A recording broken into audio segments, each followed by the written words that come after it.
Assalamualaikum warahmatullahi wabarakatuh. Hari ini saya mau membahas tentang kisi-kisi soal PAT Matematika kelas 10 untuk semester genap ini ya. Oke, tanpa basa-basi kita langsung bahas saja. Oke, soal ini terdiri dari 30 soal Pilgan, terdiri dari 5 option A, B, C, D, E dengan waktu mengerjakan 90 menit saja. Soal ini nanti tersedia online di Si Pintar Neswara sesuai dengan jadwal PAT masing-masing kelas kalian. Oke, langsung kita bahas tanpa basa-basi lagi ya. Soal nomor 1. Ada gambar kawat, terus di situ ada tiang listrik. Tiang listriknya sepanjang 8 meter, terus ada sudutnya yaitu 30 derajat. Panjang kawat yang diperlukan untuk menguatkan tiang antena setinggi 8 meter, seperti gambar tersebut adalah, pertama kita harus tentukan dulu sisi-sisi dari segitiga siku-siku ini. Ini dianggap siku-siku ya, karena di sini ada tanda siku-siku.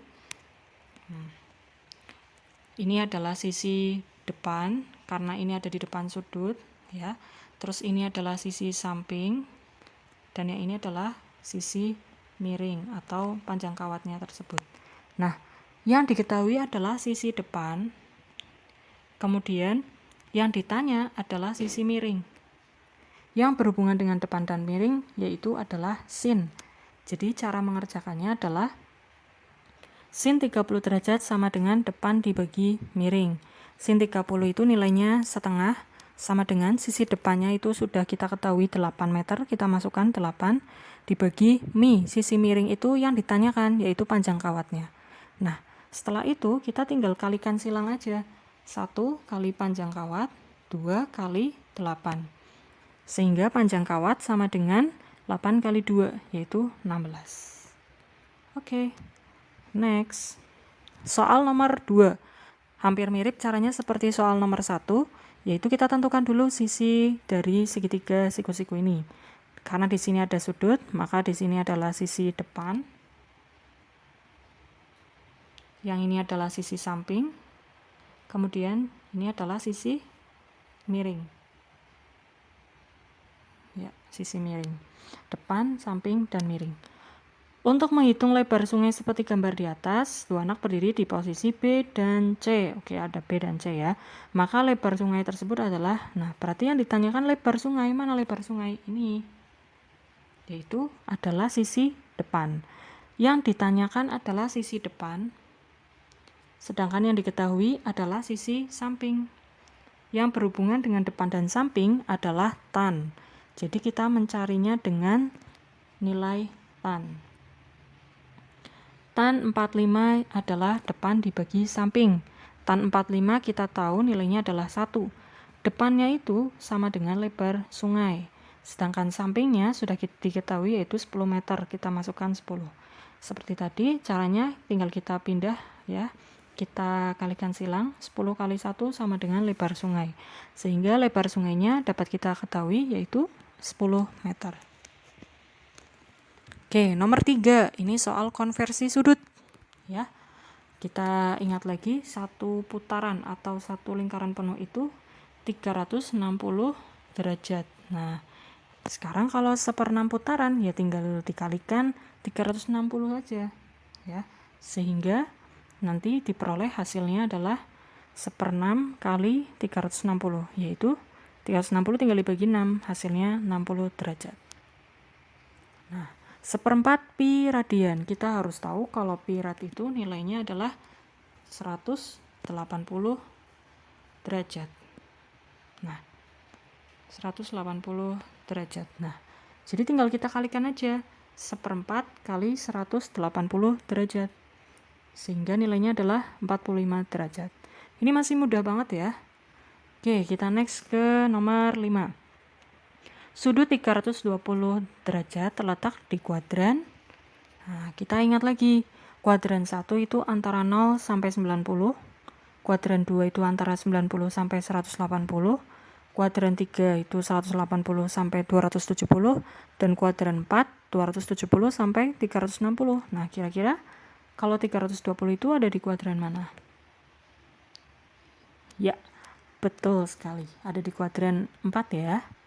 Karena 320 terletak antara 270 dan 360. Nah, ini jawabannya. Next, soal nomor 6. Kalau ada soal seperti ini, pastikan kita gambar terlebih dahulu. Diketahui segitiga siku-siku ABC, siku-sikunya di B. Panjang AB-nya itu 12. Ini 12. Sedangkan panjang BC adalah 9. Nah, berapakah panjang AC? AC itu ternyata sisi miringnya segitiga siku-siku. Kita bisa cari dengan teorema Pythagoras ya. Karena yang ditanya adalah sisi miring, berarti ditambah AB kuadrat ditambah BC kuadrat, kemudian diakar. 12 kuadrat ditambah 9 kuadrat, yaitu akar 144 ditambah 81. Hasilnya adalah akar 225, yaitu 15 cm. Soal nomor 7. Tentukan nilai sin 30, cos 45, dan tan 60. Ini ada di materi trigonometri sudut istimewa. Dibuka lagi ya tabelnya. Ini trigonometri sudut istimewa. Nah, kita tampilkan aja tabelnya. Nah, nilai sin 30 itu berarti ini setengah. Kemudian cos 45 itu berarti setengah akar 2. Dan tan 60 itu berarti akar 3. Berarti jawabannya adalah yang E. Iya, betul sekali. Yang E ya. Nomor 8. Nah, soal seperti ini jangan lupa digambar terlebih dahulu supaya lebih mudah untuk mengerjakan. Sebuah kapal berlayar sejauh 15 km ke arah utara, berarti ke arah atas, kemudian berbelok ke arah barat. Barat itu berarti kiri, sejauh 36 km. Maka jarak titik awal keberangkatan ke titik akhir adalah, oke, ini gambarnya. Sama, berarti yang dicari adalah sisi miring ya. Ini tadi adalah 15. Sedangkan di sini adalah 36. Ini adalah sisi siku-sikunya. Nah, caranya sama. Kita gunakan teorema Pythagoras. Yaitu, sebentar saya tulis lagi. Nah, caranya adalah ditambah 15 kuadrat ditambah 36 kuadrat kemudian diakar. Sehingga hasilnya adalah 39. Maaf, ini salah ya, harusnya 39 km. Maaf, ini harusnya km, bukan cm ya, masa kapal cm ya, harusnya kilometer. Nomor 9.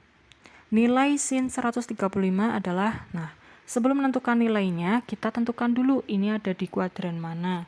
135 adalah ada di kuadran 2, sehingga nilai sinnya adalah semua sindikat tangan kosong, artinya sinnya pasti nilainya positif. Jadi jawaban yang A sudah pasti salah.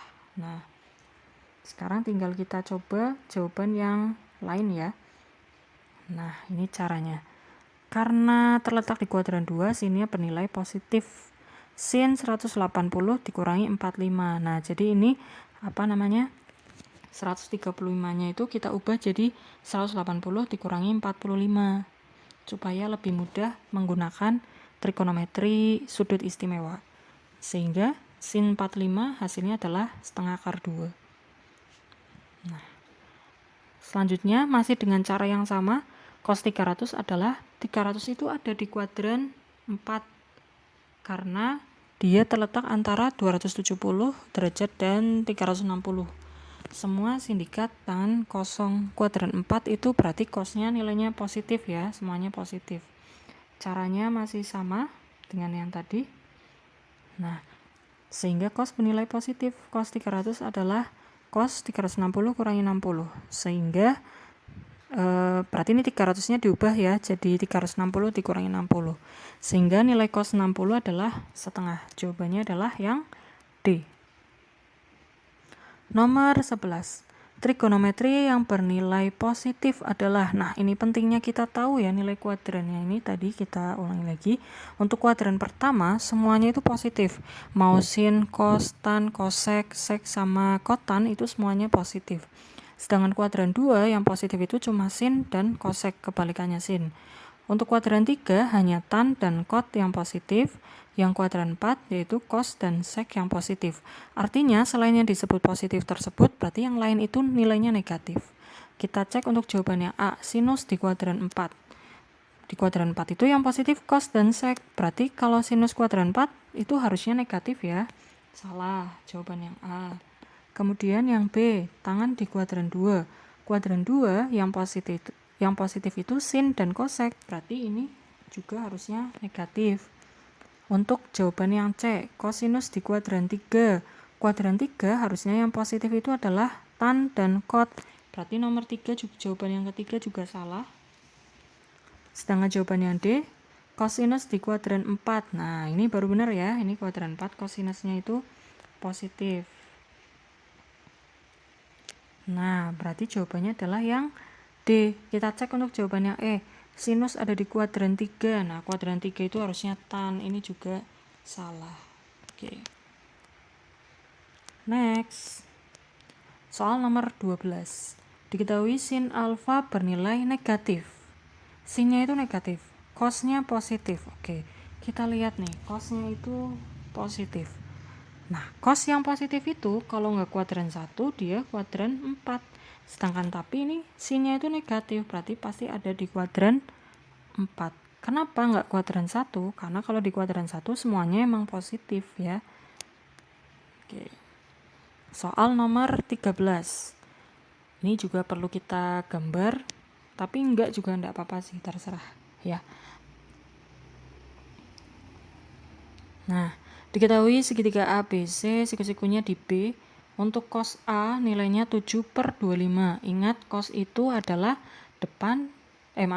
cos itu adalah samping dibagi miring. Ya, ini itu sa per mi. Sehingga sampingnya itu nilainya 7 dan miringnya itu nilainya adalah 25. Kita bisa tulis di sini 25. Sedangkan sampingnya adalah 7. Nah, sehingga kita bisa peroleh perhitungannya. Nah, karena yang ditanya itu bukan sisi miring ya. Kalau tadi kan yang ditanya sisi miring itu ditambah. Tapi kalau yang ditanya adalah sisi yang ini, salah satu dari penyikunya, maka caranya adalah dengan dikurang. Jadi 25 kuadrat atau sisi miring kuadratnya dikurangi dengan sisi siku-siku yang lainnya, yaitu 7 kuadrat. Sehingga 625 dikurangi 49 di akar sama dengan 576. 576 itu di akar hasilnya 24. Jadi sisi depannya adalah 24. Ini sisi BC-nya ya, berarti 24. Nah, ini.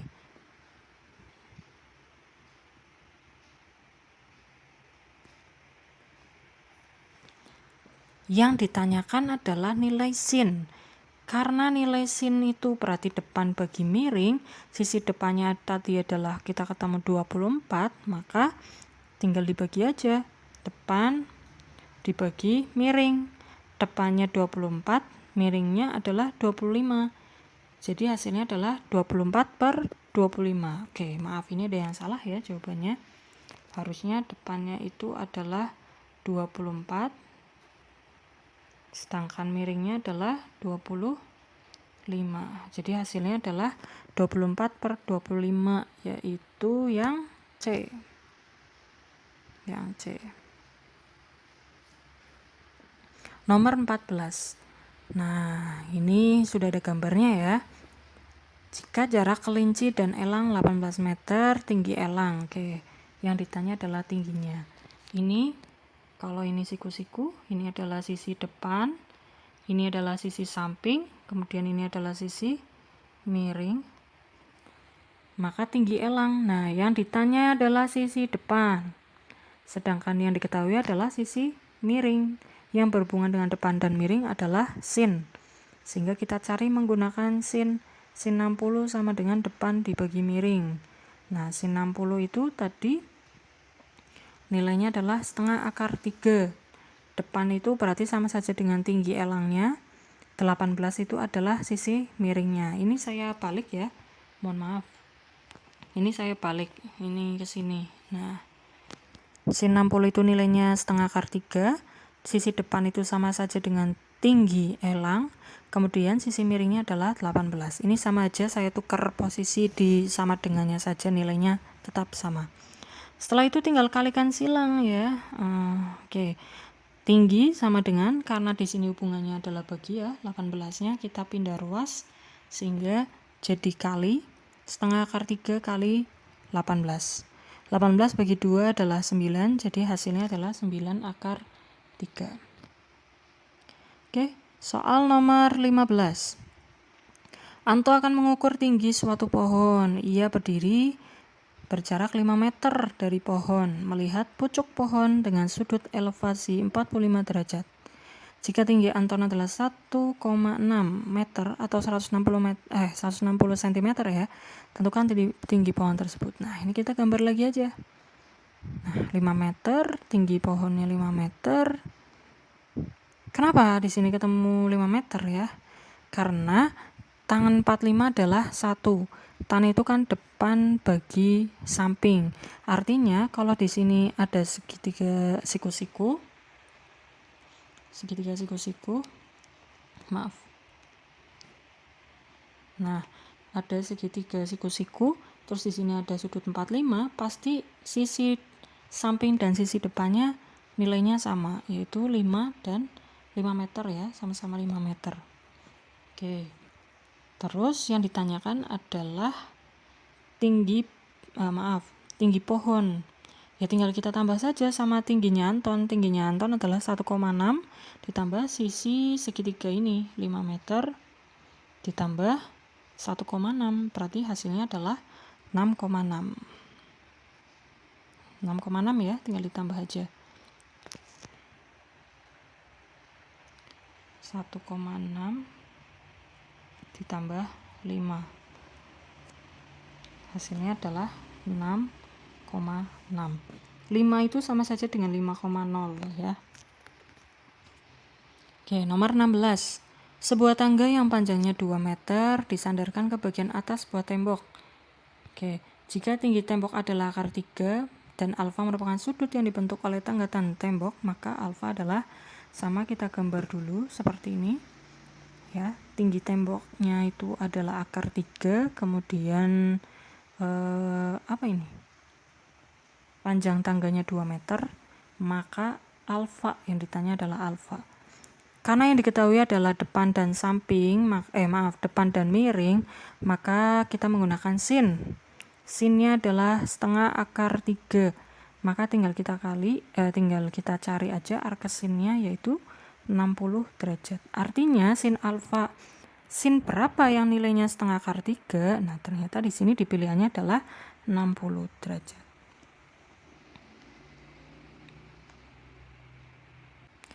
Oke, kita lanjut ke nomor 17. Berikut ini yang bukan termasuk manfaat sistem koordinat di dunia nyata. Yang pastinya biasanya itu seringkali digunakan untuk peta ya. Karena koordinat kan ada arahnya. Utara, selatan, timur, barat, dan seterusnya. Peta, kemudian di bidang kelautan juga jelas bisa karena menentukan arah ya. Misalkan kapal berlayar ke arah utara, kemudian belok ke arah timur, dan seterusnya. Kemudian bisa juga bidang penerbangan, sama pesawat terbang dengan sudut elevasi bla bla bla dan seterusnya. Kemudian juga bisa mencari kedudukan lokasi. Nah, untuk mencari rata-rata ini tidak bisa menggunakan sistem koordinat, tapi bisanya itu menggunakan statistik atau nanti ada rumus min. Berarti jawabannya adalah yang D. Nomor 18. Koordinat kartesius dari titik A 10,30 derajat adalah, ingat, kalau ada titik seperti ini, yang depan adalah angka biasa, yang belakang adalah sudut, itu artinya dia adalah koordinat kutub. Ya, koordinat kutub. Nah, setelah itu Bagaimana cara kita mengubah ke koordinat kartesius? Nah, ini ada rumusnya. Rumusnya adalah diketahui koordinat kutub A 10,30 derajat. Yang angka paling depan itu disebut sebagai R atau jari-jarinya. Jadi R adalah 10 dan sudutnya, theta-nya adalah 30 derajat. Jika yang ditanya adalah koordinat kartesius, nah koordinat kartesius itu kan rumusnya X, Y. X-nya kita cari dengan R kali cos theta. R-nya tadi 10 kali cosinus theta-nya adalah cos 30. Cos 30 nilainya adalah setengah akar 3. Tinggal kalikan saja. 10 bagi 2 adalah 5. Berarti hasilnya 5 akar 3. Y-nya adalah, rumus Y-nya adalah R dikalikan sin theta. R-nya adalah 10 dikalikan sin 30. Sin 30 itu nilainya setengah. Berarti 10 bagi 2 adalah 5. Awas jangan sampai salah menuliskan koordinat kartesius. Yang pertama X dulu baru Y. X-nya adalah 5 akar 3, kemudian Y-nya adalah 5. Jadi jawabannya adalah yang A. Nah, nomor 19. Ini adalah kebalikan soal dari 18. Kalau yang nomor 18 tadi adalah mencari koordinat kartesius, nomor 19 kita mencari koordinat kutub jika diketahui koordinat kartesius. Dua-duanya ini angka tidak ada sudutnya ya. Nah, rumusnya adalah untuk mencari jari-jari akar X kuadrat plus Y kuadrat. Nah, tinggal kita masukkan aja. X itu yang depan berarti 4 kuadrat ditambah Y kuadratnya adalah 4 akar 3 kuadrat. 4 kuadrat itu 16. Nah, untuk 4 akar 3 kuadrat caranya adalah kamu kuadratkan dulu 4-nya. 4 kuadrat itu 16. Nah, ini ya, 16 kalikan akar 3 kuadrat. Kalau ada akar 3 kuadrat, maka akarnya itu hilang. Nah, maaf.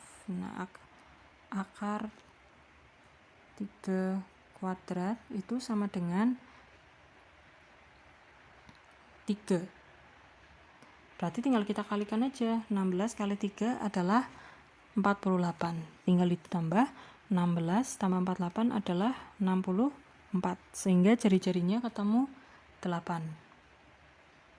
Nah, untuk mencari tetanya, kita gunakan tangen theta, yaitu rumusnya Y per X. Y-nya adalah 4 akar 3, sedangkan X-nya adalah 4. Jadi tan theta adalah akar 3. Nah, jadi yang ditanyakan, oh maaf nih, salah lagi. Koordinat kutub ya, ini bukan kartesius. Kutub. Koordinat kutub. Dan ini bukan X, Y, tapi R, theta. R, theta. Jadi adalah 8, nah tangen theta itu akar 3. Berapa sudut yang tangannya adalah akar 3? Yang tangannya akar 3 adalah 60 derajat. Berarti ini belum selesai ya jawabannya. Theta adalah 60 derajat. Nah, berarti jawabannya adalah yang 8,60 derajat yang A. Mohon maaf ya, ini ternyata ada beberapa salah tulis. Jadi mohon dimaklumi ini salah. Oke. Next, soal nomor 20. Sin 45 ditambah cos 45. Oke, kita tahu nilai sin 45 dari tabel adalah setengah akar 2 ditambah cos 45 adalah setengah akar 2. Nah, kita kelompokkan aja, setengahnya tambah setengah itu sama aja dengan 1. Akar 2-nya tinggal ikut saja ya. Akar 2 nggak bisa ditambah akar 2 di situ ya, tetap yang ditambahkan adalah yang angka paling depannya saja, sehingga hasilnya adalah akar 2. Nah, ini sin 45 sama cos 45 itu nilainya sama. Kita lanjut soal nomor 21. Sin 45 dibagi sin 30. Nah, tadi sin 45 nilainya setengah akar 2. Sin 30 itu nilainya setengah. Tinggal kita coret. Nah, kita bagi sehingga hasilnya adalah akar 2 yang A. Nomor 22. Tan 45 dikalikan cos 90, masih sama caranya. tan 45 itu nilainya 1, cos 90 nilainya 1, sehingga hasilnya 1. Diperoleh dari mana? Diperoleh dari tabel yang tadi ya. Yang mana tadi? Yang nomor 20. Nah, ini. Tan 45 sama sin 90. Sin 90 sama tan 45. 1 sama 1 ya. Oke. Nah, kita next lagi. Soal nomor 23. Ini tadi hasilnya 1. Perhatikan grafik fungsi sinus di atas. Ketika X setengah pi, nah mana sih setengah pi? Nah, 0,5 pi. Berapakah? Oke.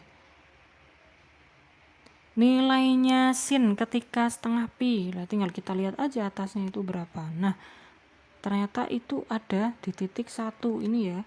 Setengah pi itu di sini. Sejajarnya sama berapa? Ternyata sejajarnya sama angka 1. Berarti nilainya adalah 1. Artinya sin setengah pi itu berarti 1 pi kan 180, setengah pi berarti 90. Sin 90 adalah 1. Nah, soal nomor 24. Perhatikan grafik fungsi tersebut. Nilai ketika X-nya adalah pi. Mana sih pi? Nah, nilai pi-nya itu ini. Ketika nilai pi itu lurusnya sama mana? Lurusnya sama min 1. Kita hubungkan ini. Seret. Nah, ternyata nilainya adalah min 1. Artinya kosinus pi atau kosinus 180 nilainya adalah min 1. Nomor 25. Perhatikan grafik fungsi tangen. Nah, nilai ketika X-nya itu pi adalah mana? Pi itu berhubungan sama angka berapa? Ternyata dia lurusnya berada di angka 0 ya. Di sumbu Y-nya adalah nilainya 0. Berarti dia nilai dari tan 90, benar. Nilai dari tan 90 adalah 0. Oke, sekarang nomor 26. Di titik A 120 derajat terletak di kuadran. Nah, kuadran berapa ya? 120. Kita lihat angka belakangnya saja. 120 itu ada di kuadran mana? Ya, ada di kuadran 2. Nah, karena terletak antara antara 90 sampai 180. Berarti dia ada di kuadran 2.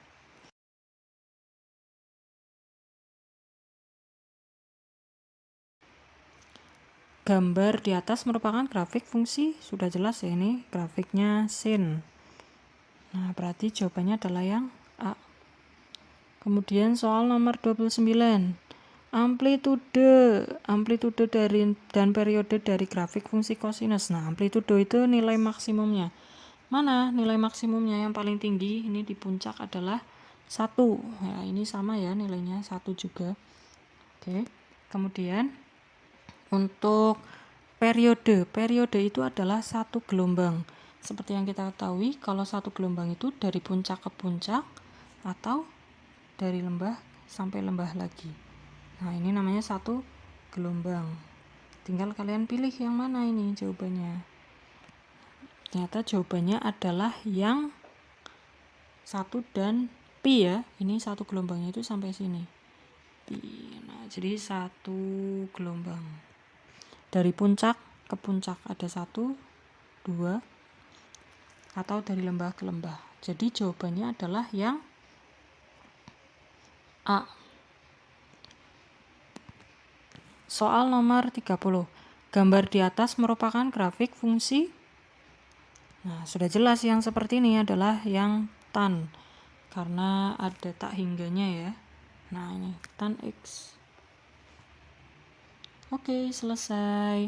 Jadi kalau misalkan nanti ada pertanyaan atau ada sesuatu yang belum jelas, silakan bisa menghubungi saya di grup chat, di grup kelas matematika atau lewat private chat secara langsung. Terima kasih, tetap semangat belajarnya. Semoga sukses PAT-nya besok. Wassalamualaikum warahmatullahi wabarakatuh.